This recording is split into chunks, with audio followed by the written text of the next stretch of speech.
Our praises to Yahweh, Ba'ashem Yahushai, Ba'ashem Charakah Kwadash, double honors to all the elders and the apostles of Great Millstone. We are back at you with another lesson. And salutations and sincere shalom to all the sincere elect out there. So, just on CCTV, says, moment woman, children narrowly escape manhole explosion. CCTV footage captured the moment a manhole exploded in Poughkeepsie, New York, moments after the woman pushing a stroller and walking with a child passed by. The Poughkeepsie Fire Department said there were no injuries reported in the incident, but that high levels of carbon monoxide were discovered in multiple buildings on the block. Occupants were evacuated until the gas levels could be brought down. In New York, this happened, and I saw this on the news, and really, it's there's like a message right there, because did that not happen in the wilderness when the floor opened up? The floor opened up, man. It swallowed a lot of rebels, man. You know, they was coming against Moses.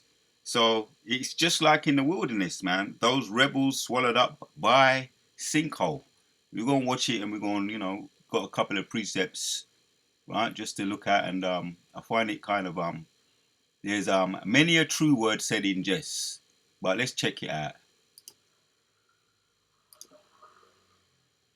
I turned down the audio. See, narrowly escaped right there. Narrowly.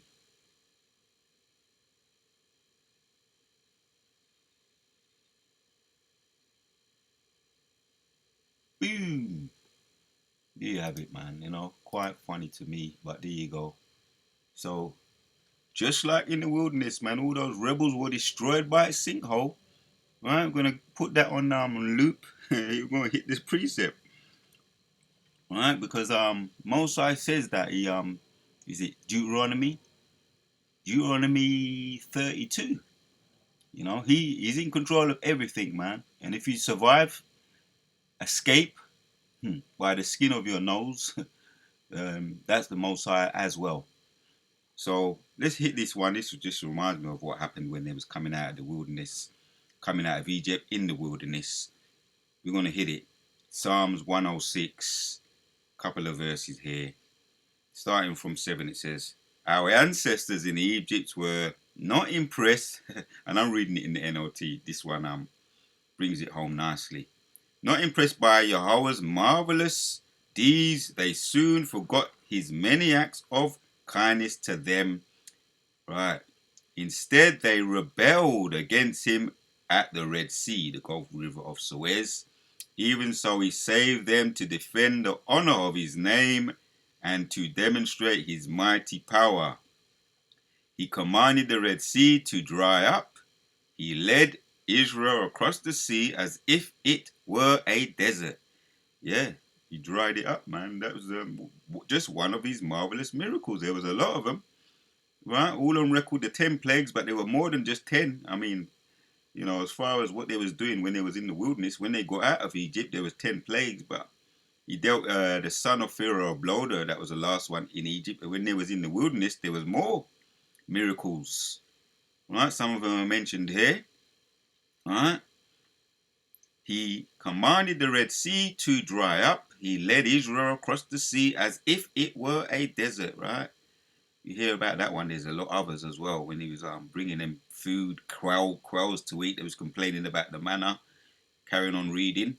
So he rescued them from their enemies. He redeemed them from their foes. Then the water returned and covered their enemies. Not one of them survived. Then his people believed his promises. Then they sang his praises, right? It was full of faith right there, because it was fresh in their mind. So they sang his praises, right? The rebels coming in the wilderness, coming out of Egypt, they sang Yahweh Yahushai's praises. Yet how quickly they forgot what he had done. They wouldn't wait for his counsel. In the wilderness, their desires ran wild. Right, there was testing, as it's saying here. Testing Yahweh's patience in that dry wasteland, so he gave them what they asked for. He gave them manna, he gave them quails, they was always complaining. Right, so he gave them what they asked for, but he sent a plague along with it. Right, he gave them what they asked for when they wanted the quails. Right, the quails, they was eating it in the as they was eating it, the Most High deleted them. He gave them what they asked for, then he sent that plague, right, along with it. The people in the camp were jealous of Moses and envious of Aaron and Yahweh's holy priest. Right, man, that was the order. Didn't respect the order. Because of this, the earth opened up. It swallowed Dathan and Abiram and buried Abiram and the other rebels. Right, Korah, Dathan, and the Abiram, those three rebels, and a lot of others too. Thousands, and around 200 of those rebels, the men of fame as well, but along with other 1,000 rebels that was just going along, whether it was peer pressure or just outright rebellion. The Most High swallowed them up, and Aaron he had to repent. Aaron, he was the priest. He repented, and the Most High spared him, the brother of Moses.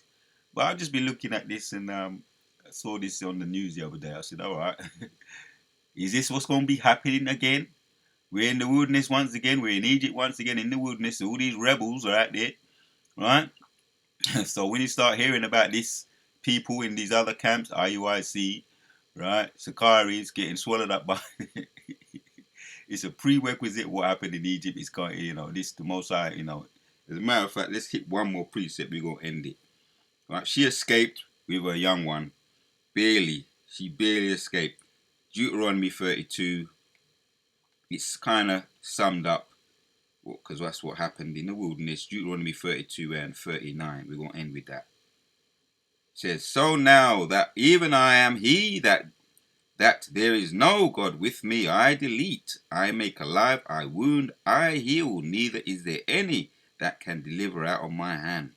See? Right? So what does it say in the NLT? It says, look now, I myself am he, there is no other God but me. I am the one who kills and gives life. I am the one who wounds and heals. No one can be rescued from my powerful hand. Well, you see, if you get away by the skin of your teeth, just what we see here, that's the Most High. Could it be a warning for her? Is it just a warning? As they say, very close. Maybe next time won't be so. It might not be close. It might be a hit, an on target. What they call it, as the apostles they say, a surgical strike, but it won't miss next time if that's the Most High's will.